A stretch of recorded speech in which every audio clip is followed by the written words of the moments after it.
Sometimes when we're trying to create change, it can be really difficult to know where to start, know where to begin, know where the roots of that change lie, know where we can make some sort of course correction, some sort of change, some sort of alteration that'll lead us to something different, that'll lead us to experiencing something different, that'll end up creating the very change that we're trying to create. And oftentimes when we're trying to create change, where we start is the most logical place. We start where we are. We start with what we're doing. We look at our daily activities, or we look at what we're doing right now, what we're doing next, and then decide, we make a vow, we make a deal with ourselves to do something different. Oftentimes this can be sort of all or nothing, of where we decide we're only going to do such and such from now on, or we're never going to do such and such ever again. And it makes a lot of sense to look at things this way. This is the way our senses tell us our life works. That our life works through stacking up, through the accumulation of what we're currently doing. And so it makes a lot of sense that if we just change through a decision, through willpower, through focus, through determination, what we're doing, then we'll create change in our life. And on some level, this is true, that our lives are the accumulation of what we do, that our lives, especially over a long period of time, are a result of the choices that we have made. That the most surefire, the most reliable way to create change in our life is to make different choices. Or conversely, if we want to understand why our life is the way it is, then we can just look back at the choices that we've made. Our choices tell us a lot about ourselves. Our choices often tell us everything we need to know about ourselves, because it can be really easy to have incorrect or false or even some diluted ideas about ourselves, to hold ourselves a little bit more honorably than we really are, to hold ourselves a little bit more pure than we really are. But if we look at our choices, if we look at what we actually do, we can understand a lot about ourselves, a lot about who we really are, about what we truly value, a lot about what we think is actually important. Because our doing is the expression of our values. Especially over a longer period of time, we can tell what really matters to us, what's really important, if we can really be aware and really be honest about what we do, about what we've done. We can look at the effects on our environment, around other people, around the circumstances facing us themselves, and really see what actually matters to us, really see what we're really made of, really see what we're all about. And so often we want to create some sort of change. We devise a plan of action. We devise a plan of attack. We build some steps. We build some procedures. We focus on our doing and then apply our willpower to create the change that we want to. And this can be effective. This can work. But sometimes this fails us. In fact, it's been my experience that the longer I carry out things that are only fueled by decision and willpower will eventually run out of gas, will eventually lead to burnout. The wheels will eventually fall off because I'm missing what's actually guiding my behavior in the first place. I'm missing the true steering wheel of my life. I'm missing my point of access, my point of opportunity to really create change. And more often than not, that opportunity is to actually change what I'm pursuing in the first place, what specific outcomes I'm actually going after.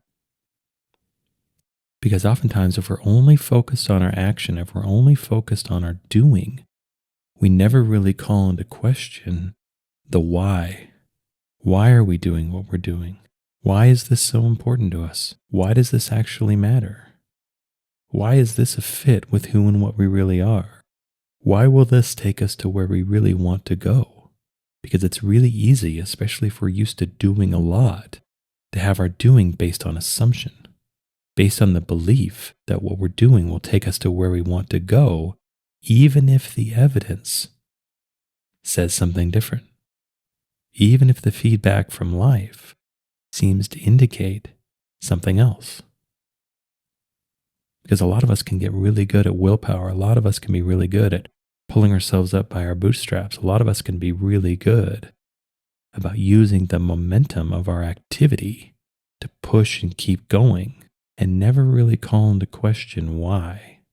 Never really look at the broader set of outcomes that we're actually pursuing. Never really look at the incentives that are pushing us along whatever path we're on.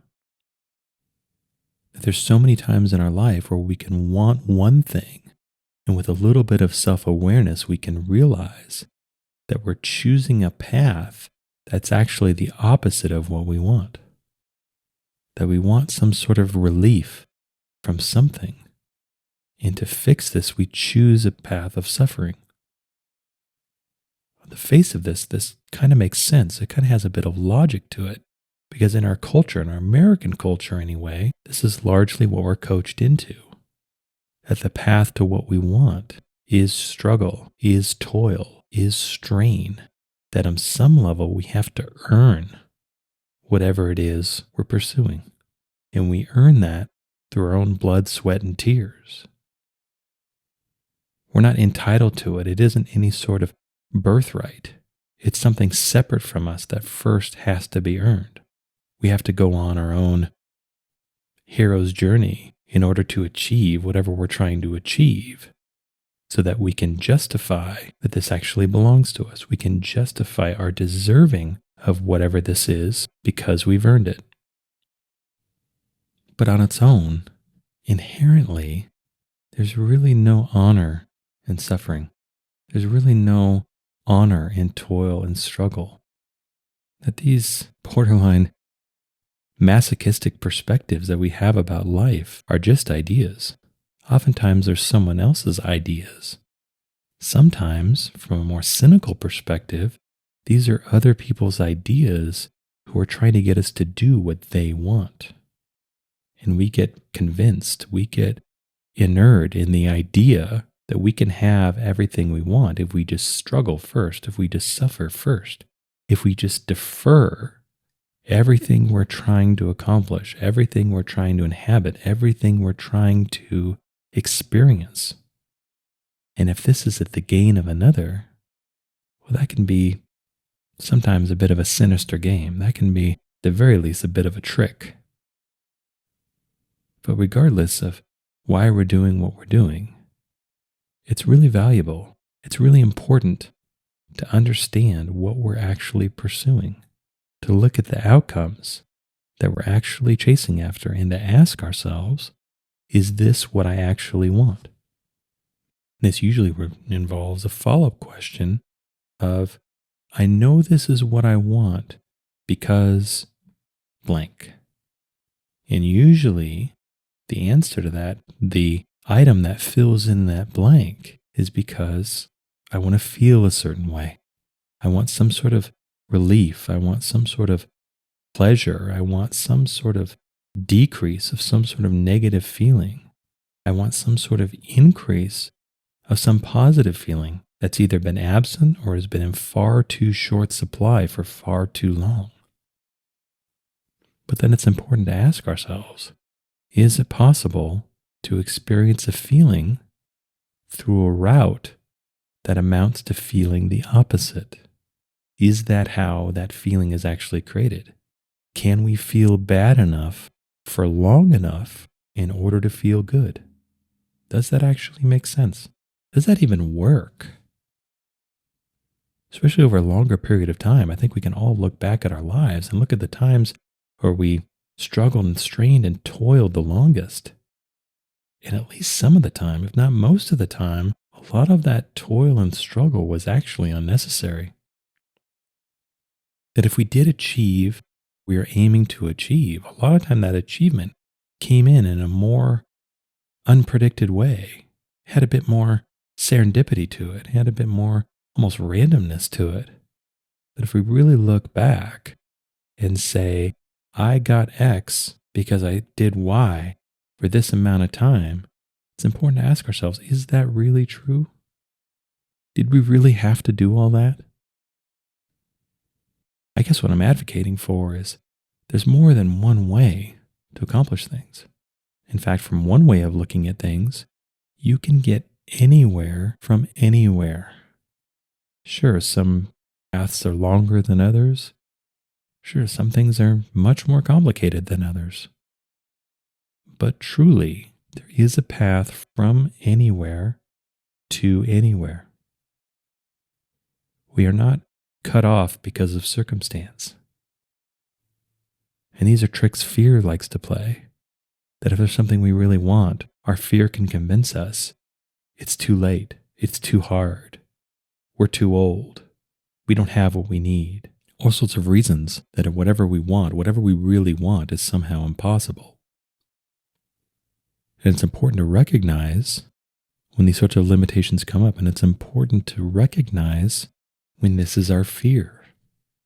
It's important to be able to tell the difference between awareness and discernment, between being scared and something that we really need to do something about.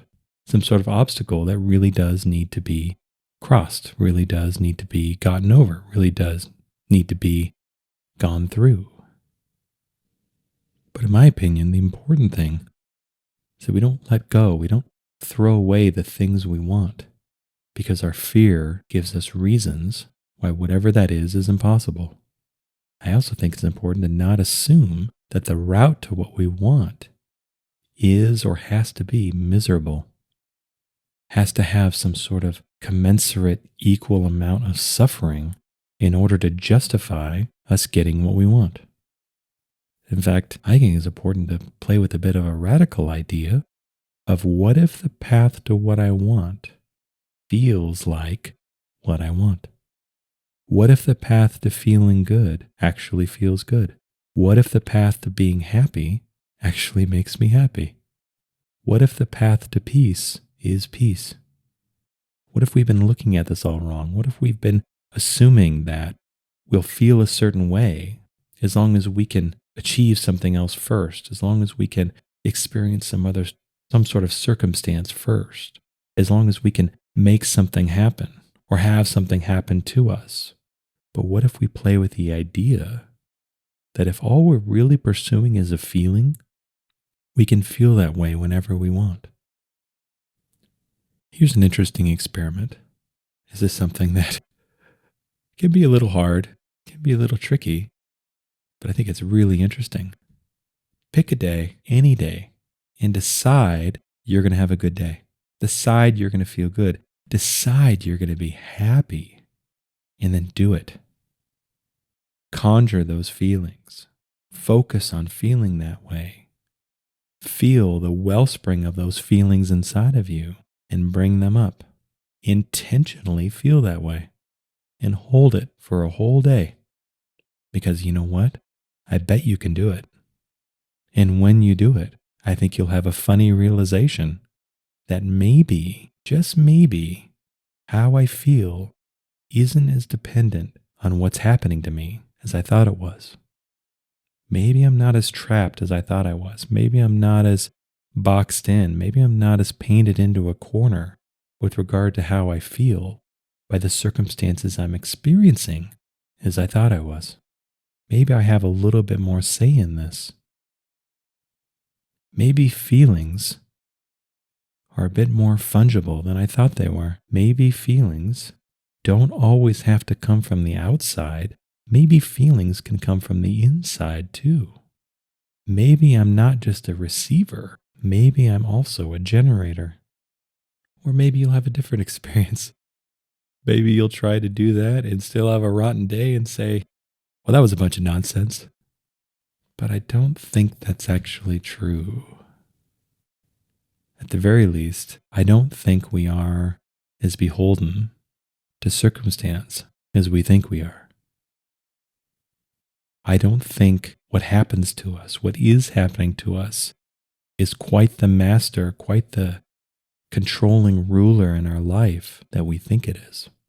I think we sell ourselves short on our ability to affect our own experience. I think we give short shrift to our own ability to feel a certain way whenever we decide to. Because on a small scale, these are the mechanics. This is how it works to change our life through changing the outcomes that we pursue. That again, it can seem so easy to think that change is created through simply changing what we do.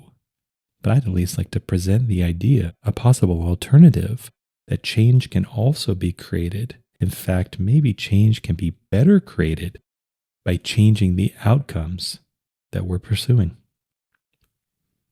by being really intentional about what we're trying to do, because we really understand why those things are important to us. We really understand how those things fit us, how those things are a match to us. We really understand what matters to us. Because a lot of times, the frustration in our life of not getting what we actually want is due to us not pursuing what we actually want, not going into life with a value system that actually makes sense to us, of pursuing things that matter, or at least seem to matter, to other people, of doing things that we feel like we should be doing because all sorts of reasons that have sometimes been pounded into us for most of our lives.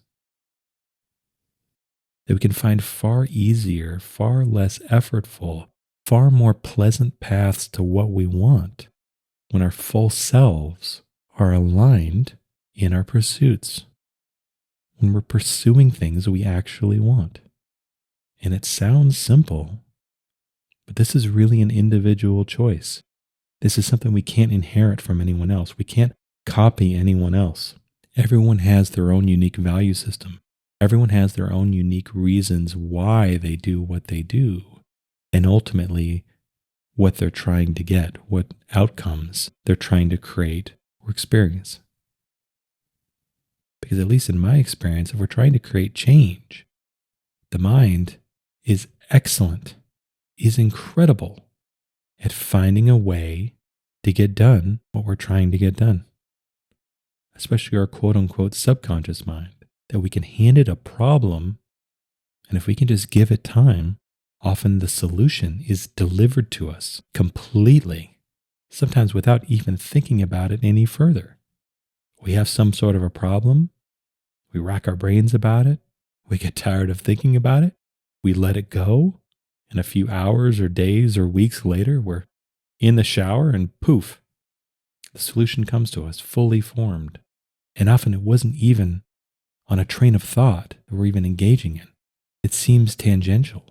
It seems completely different to the tree that we were barking up when we were trying to solve it through all of our thinking, through all of our trying.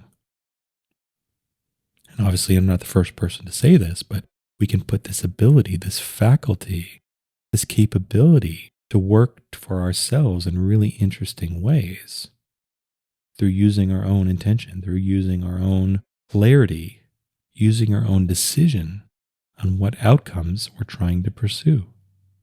That at least on some level, that if we change the outcome that we're trying to get, our behavior will automatically change as well. We will find ourselves doing things differently.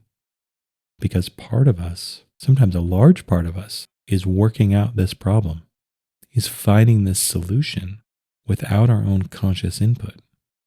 In some way, the solution is being worked out within us. The solution is being worked out through what we're doing. And we have to be open and flexible enough to go with it. And so if we find ourselves frustrated, if we find some sort of lack in our life, if we find that there's something missing, or we're just not getting to where we want to go, sometimes the best way to create change is to change what we're actually pursuing, what we actually want. Figuring out what's actually important, what actually matters. And usually having the realization that we want what we want because we want to feel a certain way, and then figuring out we can start feeling that way now. We don't have to wait for a perfect set of circumstances to present themselves. We don't have to wait for some vision, some idea to come into fruition in order to feel the way we want to feel. We can choose to feel however we want, whenever we want. We have agency over this. We have control over this. We have a say in this. We have a part to play through our own intention, through our own decision, through our own choices. And the most important thing we can choose often comes down to what outcomes are we trying to create? What are we really pursuing? And to really take the time, really put in the effort, really bring our awareness to what are we trying to actually do? What are we trying to actually experience? What do we actually want?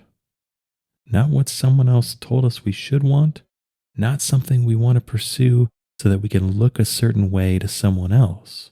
What do we actually want? What desires resonate deeply within us? What feels like us? What feels like our own ideal? What feels like a calling, a reason for being, a purpose? Because these areas, these situations, is often where we'll find the feelings we're looking for. Because I think we can all recognize that if we've been missing things like passion and joy, then those feelings often go hand in hand with things like meaning and purpose. That often it's the depth of experience that creates the depth of feeling that we're trying to have. That superficial experience usually leads to superficial and fleeting feeling. And so it's important for all of us to decide, what do we really want? What really matters to us? What is our value system really? What do we value? And integrate this with our own choices, with our own intention, with our own action. And then watch change take place in our life. And realize that if it's a feeling that we're trying to have, there are multiple routes to that feeling. Perhaps realize that we're trying to feel a certain way through our own accomplishment, through our own achievement, through our own accumulation, where we can not only feel those feelings, but actually feel a better version of those feelings through giving, through sharing. We have so many ideas, sometimes our own, sometimes implanted in us from others, that if we want to feel a certain way, there's only a certain thing, a certain circumstance, a certain way that we can create those feelings. But I think if we spend any kind of time with this, we realize there's actually all sorts of different ways to feel the same kind of feelings. Another simple example is we may feel like we need to accumulate a tremendous amount. We may be trying to create a state of wealth, a state of abundance, a state of affluence. But what's the difference in that state versus living in a state where every one of our needs is already met? What's the difference?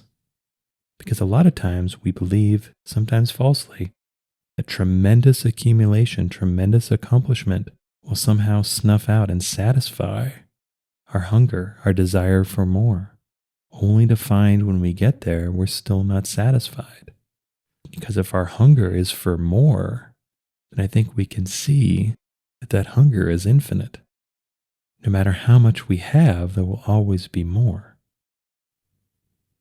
Versus if we work to actually satisfy ourselves in the here and now, work to have the realization that in this moment, in this very moment, in this split second, we're not actually lacking anything.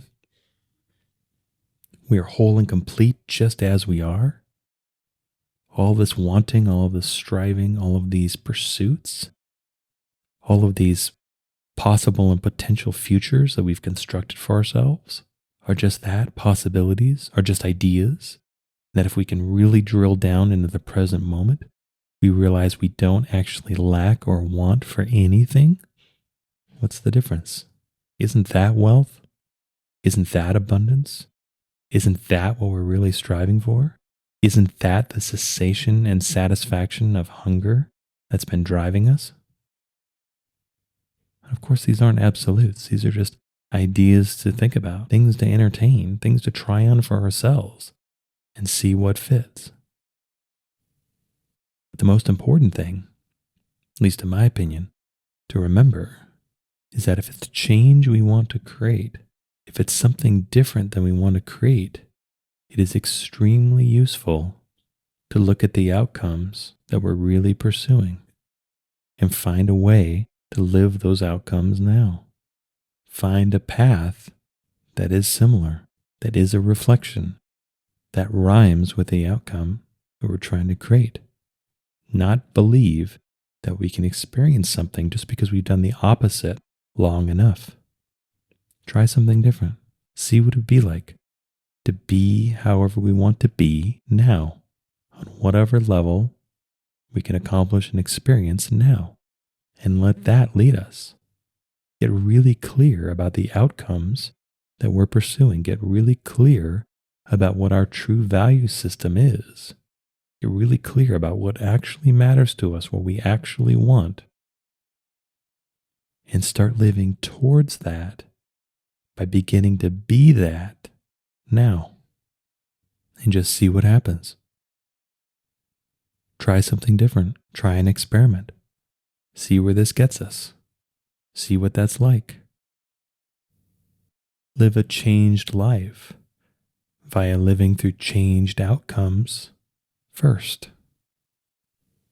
Create change in our life through changing what we pursue and making our pursuits more aligned with who and what we really are, what actually matters to us, what our value systems actually are, and what we want to feel like, what we want our life to feel like, what we want our life to be based on who we know ourselves to really be deep down on the inside. Build a life that's not only an expression of who and what we really are, but build a life that's a reflection of who and what we really are as well. Because oftentimes we find our way to where we want to go. We find ourselves experiencing what we want to experience by getting really clear about what we're pursuing, really knowing why we pursue what we pursue, and really finding ways to inhabit as much of the feelings as we're trying to create now. By walking with the destination while we're on our journey. Through living out the outcome that we're trying to create along the way. By creating change in our life, not so much through willpower and forcibly changing what we do, but by changing what we're pursuing in the first place. I hope you enjoyed this episode. All episodes are given freely.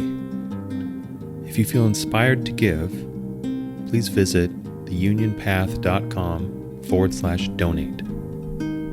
If you have a question, you can contact me at theunionpath@gmail.com. Take care and all the best.